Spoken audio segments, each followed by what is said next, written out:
Hey everybody, I have run into quite a few people being confused about fuses, and one of the big problems they have is some of these inverters they don't know how to open them, properly open them, and or test the fuses or things like that. And what we're going to show you in this video is a difference between a clamshell and a slipshell inverter.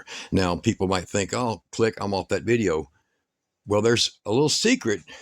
A lot of people, or maybe it's not a secret, it's just something people miss when they remove or open these type of inverters. This is a slip shell inverter. And when you first start taking this thing apart, you'll be like, well, how in the hell am I going to get this apart? Unless I start cutting wires, unbolting things, how am I going to get it apart? Well, I'm going to show you a stupid, simple thing. And I'm sure once people see that, they'll be like, oh, hell, I would have figured that out. Well, what's going to shock you is how many people didn't and don't. So I'm going to be glad to show you that. Now, this one's a simple one.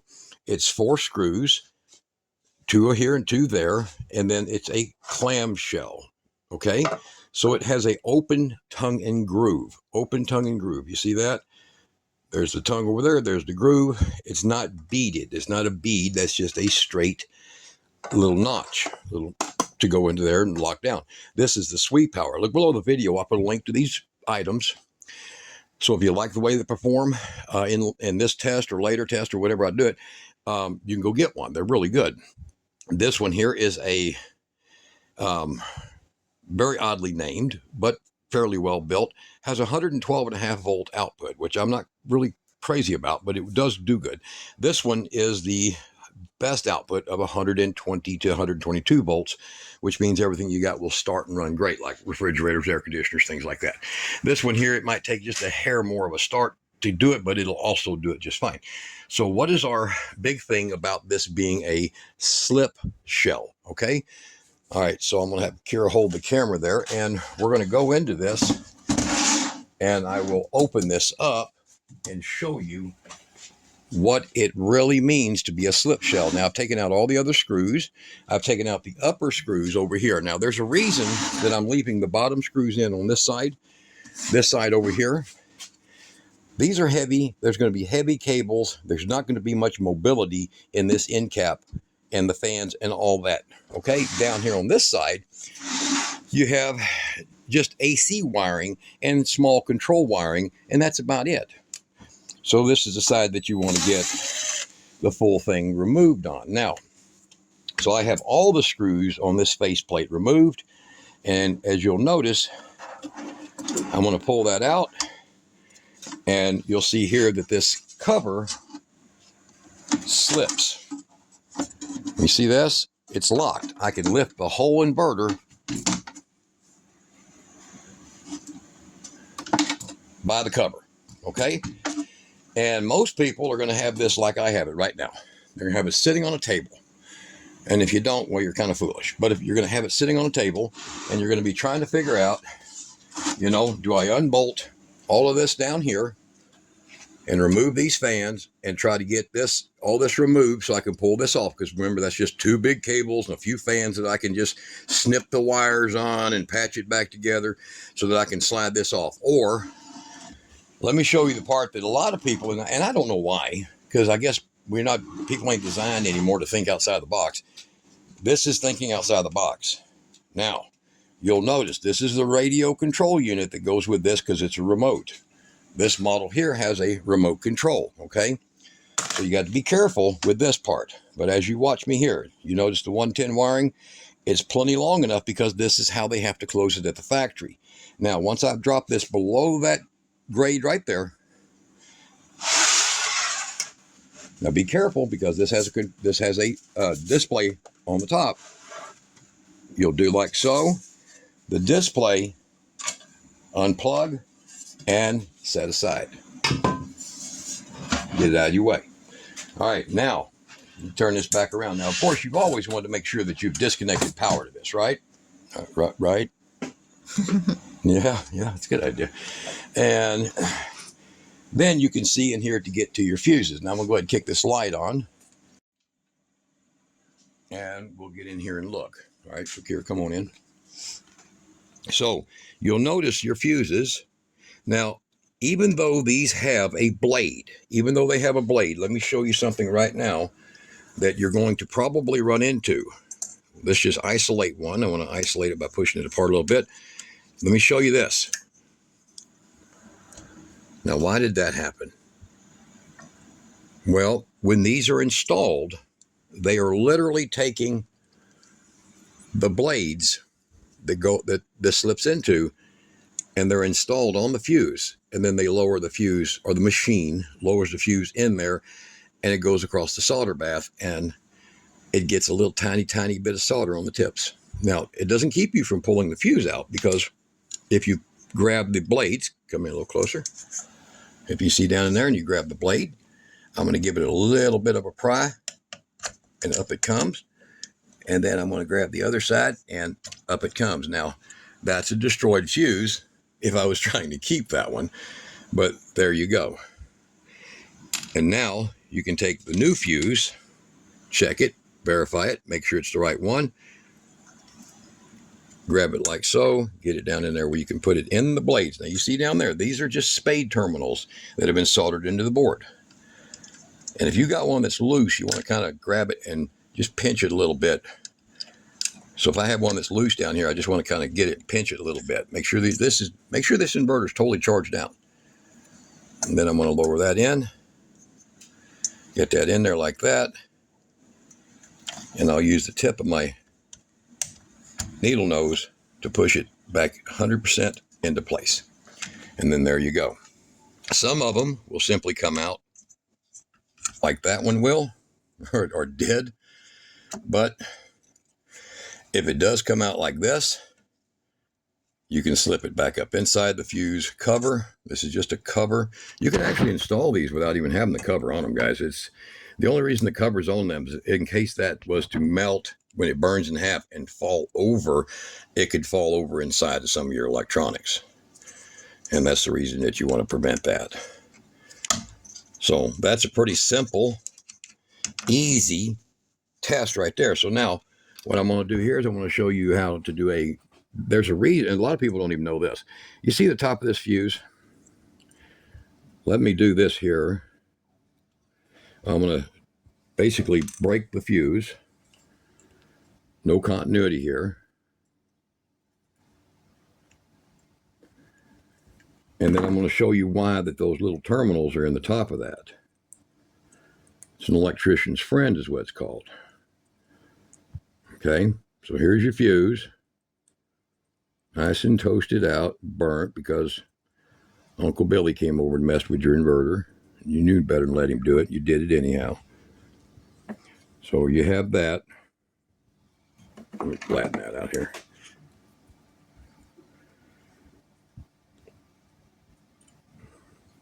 And of course, he don't listen to reason, so he burnt your inverter out.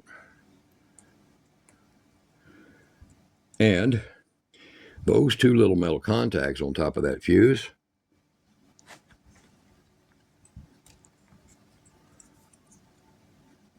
they're for a continuity test. So you'll take your multimeter and you're going to set it on the continuity. So right here in this multimeter, it has the little buzzer symbol right there. And I'm going to hit the function again, and now you'll see it, the little beeper right there in the top above the over limit symbol. And then now what we're going to do is we're going to show you the difference between a good fuse and a bad fuse. So you don't have to remove this because you can't see down in here. You're not going to be able to see. So I'm going to take and touch those two contact points. You see that? Continuity. Now, the bad fuse, still touching those because that's exposed metal. Nothing. See? So no continuity going through the dead fuse. That's how you can reach in here and test to see if those fuses are blown or not. Just using a continuity meter. Make sure I didn't damage that one putting it back in, see? Put that all the way down. So now I have all my fuses in good shape. And it's not that difficult to deal with. This inverter It's a cheap one, but I've tested it now, and it's a good one. And the remote has a very long distance, so I don't know how far you want to be off from doing your remote.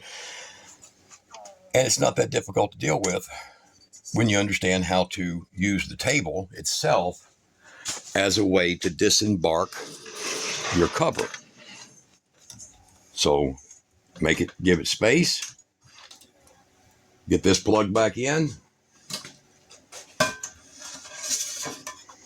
Make sure you have it oriented the right direction, because it's only two directions it can go. That's got a little bulb shape like on it for interlocking, and this has a little ball shape in here.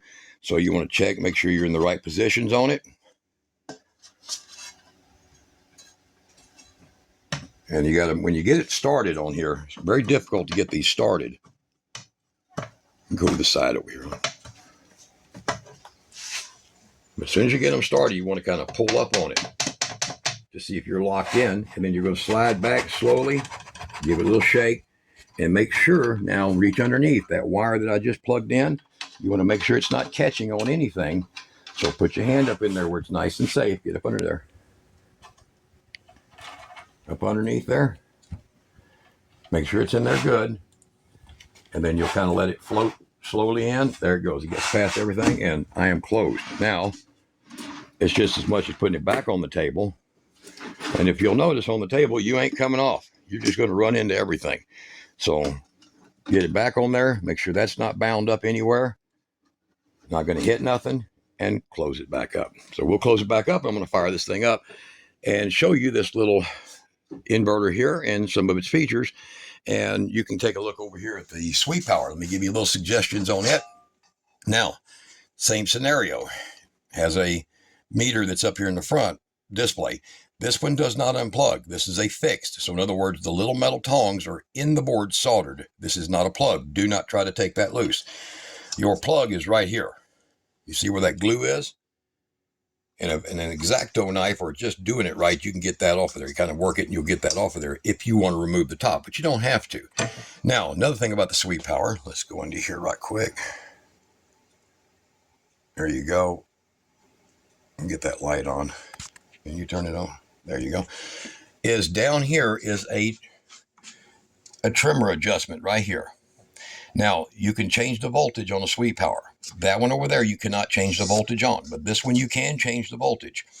I recommend, if you ever have to change the voltage, you will take a Q-tip and put some fingernail cleaner chemical stuff on it, and take the top layer of that glue off, and be very careful. If you turn that thing and try to turn it with that glue on it, you will destroy that. So don't mess with that. These run at a great 120 to 122 volts, and they are premium quality sine wave. I've never had a problem with the quality. The only thing I've ever had a problem with the sweep powers is sometimes their outlets will go bad. And if they do, just buy you some outlets that look just like these and just replace them by peeling the hot glue out and snapping new ones back in. I have never had any other problems with the sweep power other than that. This one here seems to have very stout outlets on it. When I plug stuff into it and back out, it really holds well. I can't guarantee that with every single one of them that you'll get, but that's what I've gotten. Now, the way I do the screws back in is I do not use power. Do not ever use power on these kind of screws. They will just strip out faster than anything. And if they do strip out, here's a tip. Take you a tiny, one of the little bitty tiny zip ties. Stick it in the hole, pull it to one side, and put the screw in, and it'll hold. So if you strip one out, that's how you do it. All right, so I'm going to get these all back in, and we're going to power this up.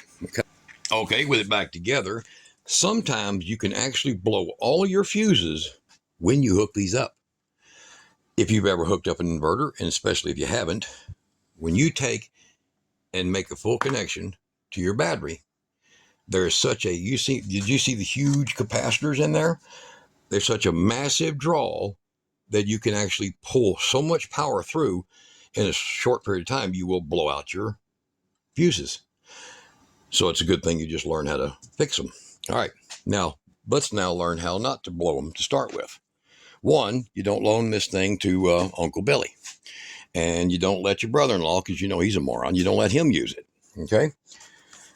one of the things that you do is what I'm doing here. I pre-charge. Now, people see this in a lot of my videos.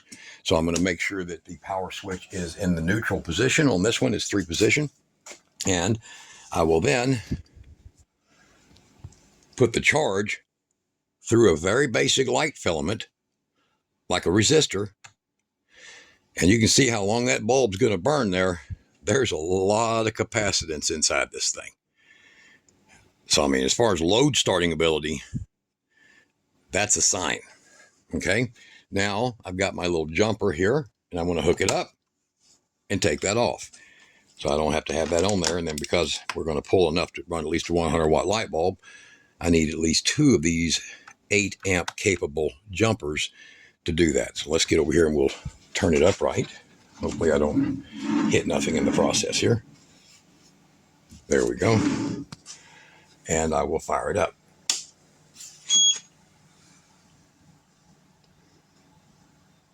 Battery level 100%.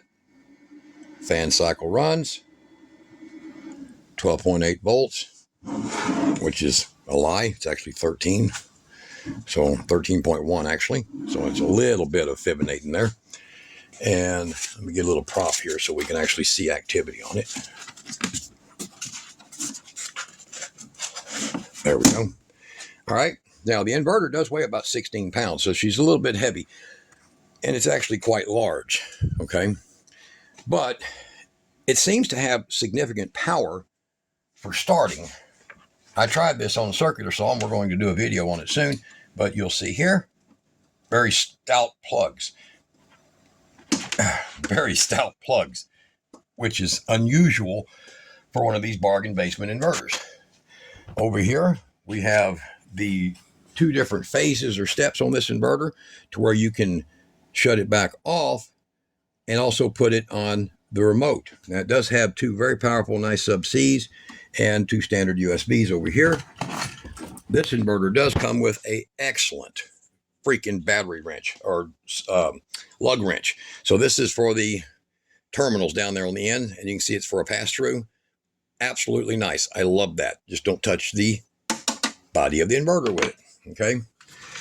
My next move would be for this, would be to put 2 layers of shrink tape on it, so in case I'm ever cranking on that and hit, I don't have to worry about it. Okay.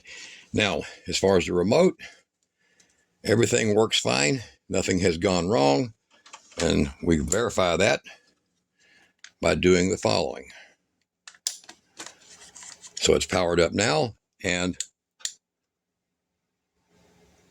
take it off of manual.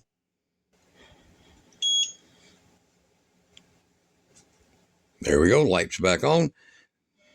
Had to figure that out. You're not supposed to have that plugged in when you had it powered up. All right, there we go. So there's the remote there. And then the little handheld remotes with these things are kind of simple and stupid. They're not drastic, but they do have the little battery saver, which I'm going to destroy. And this uses an A23 12-volt battery. So it's got good range, good distance on this thing. And there we go. I put that back in there because I'm not supposed to leave them stored like that. So here we go. Let me get over here. Oh, sorry. Let's get over here. There you go. All right, put it in the middle. There we go. There we go. So the middle is the handheld. So if you look over here again, it's not listing it, but off means that remote. The remote means this remote, wired. And on means on. Kind of weird. All right. So it's kind of a neat little inverter. We're going to do a full power test video on this, but I figured I wanted to show you guys mainly the fuse issue. So entertain you a little bit with powering it up. So what the hell?